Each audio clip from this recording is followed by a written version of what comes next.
वाल्मीकि रामायण में 3 बार ये जिक्र आता है कि भगवान राम भी शाप से बच नहीं पाए। उन्हें रावण की पत्नी मंदोदरी, बाली और शंबूक ने शाप दिया था, जिसका असर सीधे सीधे उनकी जिंदगी पर नजर आया। शाप में जो कहा गया, उसका असर ताजिंदगी उन पर पड़ता रहा। क्या था ये शाप और क्यों उन्हें दिया गया था? मंदोदरी और बाली के बारे में तो हर कोई जानता होगा, लेकिन ये शंबूक कौन था? मंदोदरी रावण की पटरानी थी, यानी उसकी कई बीवियों में सबसे प्रमुख और सबसे बड़ी। वह बहुत धार्मिक थी, भगवान की पूजा करती थी। हालांकि इसके लिए उसे रावण से बातें भी सुननी पड़ती थीं। जब रावण वन से राम की पत्नी सीता का धोखे से हरण करके श्रीलंका लेकर आया, तो इसका सबसे ज्यादा विरोध करने वाली भी मंदोदरी ही थी।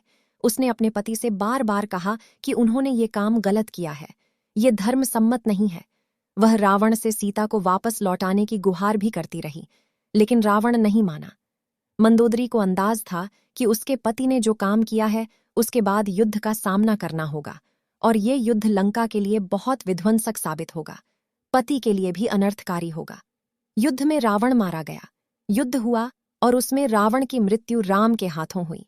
रावण को कोई मार नहीं सकता था, क्योंकि उसकी नाभि में अमृत था, जो उसको हर तरह से बचाता था। लेकिन नाभि में अगर कोई बाण मारता तो रावण का मारा जा सकता था। राम ने ऐसा ही किया। उन्होंने खास बाण रावण की नाभि में चलाकर उसकी जान ले ली। जब राम ने रावण का वध किया, तो मंदोदरी ने शोक में आकर उन्हें शाप दिया कि जिस प्रकार मैं आज पति के वियोग में दुखी हूं, उसी प्रकार तुम्हें भी पत्नी के वियोग में दुख भोगना पड़ेगा। इस शाप का असर तब हुआ जब राम ने अयोध्या के लोगों की निंदा के कारण सीता का परित्याग कर दिया। उसके बाद सीता से उनका मिलन परिवार के तौर पर कभी नहीं हो सका। दूसरा श्राप उन्हें एक शूद्र शंबूक द्वारा दिया गया। दरअसल शंबूक तपस्या कर रहा था, इससे ब्राह्मण खिन्न हो गए। वो उसकी तपस्या रुकवाने और उसकी हत्या की साजिश रचने लगे। उसी दौरान जब राम के राज्य में एक ब्राह्मण के पुत्र की अकाल मृत्यु हो गई, उसका कारण सभी ब्राह्मणों और आर्षियों ने मिलकर ये बताया कि एक शूद्र शंबूक तपस्या कर रहा है, जो वर्णाश्रम धर्म के विरुद्ध है। इसी वजह से ब्राह्मण पुत्र की मृत्यु हुई है। ब्राह्मण और औषियों ने इसकी शिकायत राम से की। राम ने शंबूक का वध कर दिया।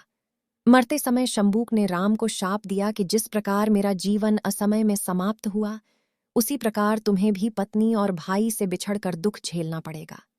इस शाप का प्रभाव भी सीता के त्याग और लक्ष्मण के वनवास के रूप में देखने को मिला। शंबूक के शाप ने भी राम के जीवन में विछोह और दुख को बढ़ाया। विशेषकर लक्ष्मण के त्याग के बाद उनका एकाकीपन। यह घटना उत्तरकांड में वर्णित है, जो वाल्मीकि रामायण का एक भाग है। इसके अनुसार जब राम अयोध्या पर शासन कर रहे थे, तब एक ब्राह्मण दरबार में पहुंचा। उसने बताया कि राम के कुशासन के कारण उसके छोटे बेटे की मृत्यु हो गई। राम ने तुरंत सभी मंत्रियों की बैठक बुलाई। कारण पूछा। ऋषि नारद ने उन्हें बताया कि तप के नियम के उल्लंघन के कारण ऐसा हुआ है। नारद ने बताया कि एक शूद्र तपस्या कर रहा था, जो त्रेता के युग में निषिद्ध था। राम शूद्र की तलाश में गए। वह स्थान ढूंढ निकाला जहां शंबूक तपस्या कर रहा था। यह पुष्टि करने के बाद कि शंबूक वास्तव में एक शूद्र है, राम ने उसका वध कर दिया। इसी तरह सुग्रीव के भाई बाली ने भी राम को श्राप दिया था। राम ने छुपकर बाली का वध किया। मरते समय बाली ने उन्हें शाप दिया कि तुमने छल से मेरी हत्या की है, इसलिए तुम्हें भी अपने प्रियजनों से छल का दुख झेलना पड़ेगा।